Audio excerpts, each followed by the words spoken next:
If you're using Shopify for your email automation, then chances are you're missing out on a fortune every single month, but it's probably not your fault. Quick bit of context, Shopify's built-in email tools are great for beginners when you first get started, but if you rely on them alone as you start to scale, then you're operating at maybe 20% of what's possible. So today we're going to cover 3 different things. First of all, we're going to cover the different types of core flows, and there's 3 different types. The second is the biggest mistakes that brands are still making today. And then finally, we're going to cover how you build a setup that runs quietly, predictably, and profitably every single month. Let's get into it. One of the reasons why automation is so important is because it's reactive to the customer's actions. So let's say that somebody just visits your website and then they sign up to your email list, then you would reply with an automated flow that welcomes them to the brand. If they visit a product page but they don't check out, they don't add to cart, then they get retargeted with another email from your browser abandonment flow. So the whole point of this is based on whatever the customer does, you have a response that is perfectly aligned with their current intention. So the whole point of this is so that when a customer takes an action on your website or within your brand in some way, shape or form, they receive some kind of communication afterwards as well to complete that action. Now, Klaviyo is one of the best email and SMS service providers for e-commerce companies who want to run email. And they released some benchmark reports recently that stated that 30 to 40% of email revenue in top performing Shopify stores comes from automation and not from campaigns. Now, that's a huge amount of recurring revenue every single month for something that you don't really need to put much effort into to maintain once you've got it set up. And that's because these automations run off of behavior, as I've previously mentioned. For some flows like order confirmation, post-purchase flows, you'll get up to 80 or 90% open rates. So it's a fantastic time for you to deliver a message from your brand with a massive chance that the customer is going to see it for pretty much near free. So if email automation isn't driving 10, 15, maybe 20% of your total revenue every single month, then that's some low-hanging fruit for you to access. So let's break this down into 3 parts then. The first types of flows that we've got are the transactional flows. Now, these are the ones that are designed to build trust. So order confirmations, shipping updates, subscription renewals, anything that might be relevant there. These are not marketing emails, they're like infrastructure, and for that reason they're non-negotiable. So as I mentioned before, if you're going to a new brand that you've never purchased from before, you want to make sure you've got transactional email flows for when orders get confirmed, whenever they get delivered or shipped or out for delivery, those types of things, to reinforce to that customer that you're a reliable, trustworthy company and that you have their best interest in heart.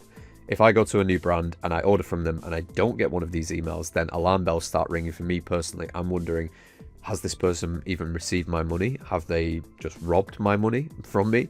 Are they out of stock of the item that I've ordered? Are they going to deliver it? Have they got the right address? All of these anxieties start popping up into your head. But if you can just solve all of that with a very simple automated transactional email to say, yes, we have your order, here's the delivery address, here's how much you paid, it will be with you in 3 days, then all of those worries just fade away, and then people start looking forward towards their order. Now, Shopify does this where you can set these automated transactional emails up for order confirmations, but you can also use Klaviyo for that as well. So that will then allow you to fully customize the design of the emails that you're sending, the tone as well. So then even the functional emails in your brand carry your brand's voice. And like I say, 80 to 90% open rates you can expect for transactional emails like this. Imagine if you put an important message in there, or you start directing people towards their next order. Maybe it's related to what they've currently bought.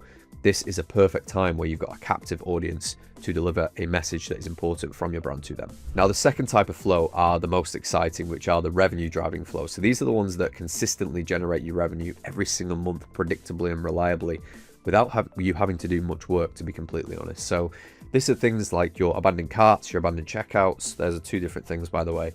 Your welcome flow, your post-purchase, your customer win back, and many, many more. Now, it mortifies me when I go into a company's Klaviyo account or their Shopify account and I see that they've only got maybe 1 welcome email, or sometimes not even a welcome email, and just a single abandoned checkout message. It will make your eyes water when you realize how much money you've been leaving on the table by not having these simple automations in place. One of the features that makes Klaviyo so much better than Shopify for doing automated emails with is their predictive analytics feature. So this allows you to use data and AI to identify when a customer is more likely to place their next order. So if you're running a brand that is consumable, maybe it's supplements, maybe it's consumer packaged goods, could be anything like that, anything that's consumable, then Klaviyo will be able to determine when the most likely time is that they're going to place an order again based on the data you've got in your account. Now you might think that that's simple. Let's say you're a supplement company and you sell 30 days worth of magnesium. Now I take magnesium along with a dozen other supplements, and I'm historically terrible at taking those supplements every single day. In fact, I often miss a day or two pretty much every week, and so I don't order every month. Now, if you have that data inside of Klaviyo, Klaviyo will know that I tend to order on average maybe about every 5 or 6 weeks, and so then it will retarget me at the perfect time when I'm ready to reorder with an automated flow that is designed to convert me again without you having to do anything. Now, these revenue driving flows are without a doubt my favorite because there's so many different possibilities for what you can achieve in terms of segmenting your audience as well. So not everybody needs to get the same welcome flow, not everybody will get the same checkout flow. For example, if people are customers, if they're non-customers, if they're VIP customers, then all of this is customizable inside of Klaviyo. And so what you can start to do is create consistent, reliable, and more importantly, tailored flows based on what these customers are doing and where they are in their customer journey, so that you meet them in that customer journey, and then they're more likely to feel understood, they're more likely to convert from the email content that you're sending them. Now, your third type of flows are your engagement flows. Now, these are great for building connection. So you want to have these as part of your brand, not necessarily to try and get sales, but instead try and build trust, try and make people feel like they again are understood, like you actually care about them. Example emails might be the ones that come as thank you messages from the founder, for example. We love doing these with plain text approaches, so we get the founder to write a very personable, very relatable and just very raw email thanking that customer for placing their first order or placing their second order or being a VIP customer. These flows are fantastic at getting opens and replies as well, which are fantastic for your email deliverability. But putting that to the side, it's also great for just making customers like you and like your brand. They're emotional bridges that remind people that there's a real human behind the company and you're not just some faceless conglomerate. Another way we like to use these is with question-based emails. So I've done videos on this before, but in general, what a question-based email does, it asks that person what it is that they care about, what it is that they're interested in. Let's say you're a health brand and you've got different facets to what is considered health or maybe fitness. So maybe you've got long distance running, or you've got short distance, you've got MMA, you've got jiu-jitsu, maybe you've got yoga, football, I don't know, it could be any of these different avenues. And if you're one of those brands where you've got so many different types of products or so many collections, so many customer avatars that you sell to, that's where these engagement flows become really important, because you can actively ask people, what is it that you're interested in? So then you can take that information and you can refine your future email content. So let's say that you learn that the majority of your customers like the color blue, and you're a fashion company because you've asked them what's your favorite color.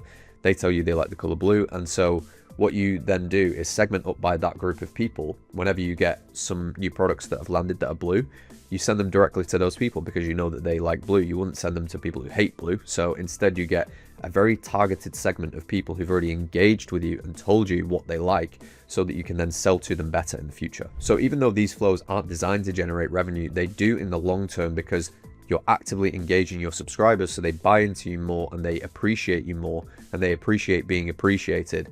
But then finally, you're improving how you sell to them when you do the revenue driving stuff, and that is how you get more sales. Don't underestimate sincerity with this. It really is a rare commodity online these days, and it does work. A good example for you here is that we worked with a blood testing company a while back where they were getting people into their funnel from doing a health quiz. So people would fill out a load of questions, and then the quiz would determine what their health rating was out of about between 0 to 100. 100 being the highest, 0 being the lowest. Now they were split up into 3 groups. So you had people between 0 to 33, and then 34 to maybe 67, and then 68 plus. And that would determine where you were on the health scale, how much work or effort or importance you had to assign to your health. And then we were focused on how we can better assist each group of those people. So the people in the red, they received content that was a bit more in-depth. They received more information on how to stop bad habits, for example. Whereas the people on the other end, towards the end of the hundreds who were already doing well, we focus more on optimization. So how they can maybe shave a minute off their personal best for running a 5K, for example, or something like that. Whereas the other people who were on the other side, it was more about, okay, how to make healthier meals, how to avoid junk food, that type of stuff. All right then, so I said we're going to cover some mistakes, so let's get into those. So the first mistake is that you're only using 1 or 2 basic flows. I've seen this so many times from businesses that are doing 6-7 figures a month, and it really will make you crazy to think about how much money that you're losing out on. So I've done a video on the core 5 flows. Those are the welcome, the abandoned checkout, the abandoned cart, the browse abandonment, and the post-purchase. All of those are on my channel, so go and search on my channel for that, and that will tell you how to build each of those core 5 email flows so that you can start picking up as much revenue as possible. Now, if you're one of those people who still doesn't believe the power of email marketing, then I challenge you to try it and prove me wrong, and I guarantee that you will increase your revenue. So go and check those out, get building them, or if you need help building them, drop me a message. Number 2 is you're letting your flows go stable. So even after you've got those flows in place, it's not a finished article. Whilst you will continue to make money on autopilot without much refinement, those flows need refreshing, ideally once every 12 months, 6 if you've got the resources. Don't leave them more than a year or 2. That's when their performance really starts to dip. So you want to be continuously improving those, continuously A/B testing them. When you first get your flows in place, it should be seen as like a skeleton structure. And then from that point, you want to test and refine and see, okay, what was a good idea, what is working, and what do we need to improve? So don't let them go stale. Refresh the copy, refresh the imagery whenever you can. And the final mistake is neglecting timing. Now, you might think that once you've got those flows up and in place, then they're good to go, but it really does make a difference when that email lands in a person's inbox, at what time of day, how busy they were at the moment, at that point in time, what their emotional state is as well. All of that defines whether or not they're going to actually take action from your email or just kind of let it slip under the radar. So you need to be testing these different times. You know, try a test for 7 a.m. versus 7 p.m. When are people more engaged with your content? And there is no right answer to this. You might think that you have a hypothesis, and that's great, but until you test it and until you get hard data to back up your hypotheses, then unfortunately it's just a theory. So make sure that you're testing this, test different days, test different times, and see what performs best. Okay, that's everything for this video. Thanks for watching. Hopefully that's given you a good idea of what's possible with automation for Shopify brands. Now, this is something that we do as a one-time thing. So if you're a small brand and you want us to set up these automations for you inside of Klaviyo, that's something we can do for you for a simple one-time payment. We'll set up all of your flows, your sign-up form, will optimize your deliverability, we'll make sure you've got segments in your account and that you're ready to go guns blazing on campaigns so that you can get the best result from email. If that sounds good, then book a call below and I'll speak to you then. Besides that, if you enjoyed the content, hit a like, hit subscribe. There's going to be plenty more of this coming. So yeah, stick around and I'll see you in the next video.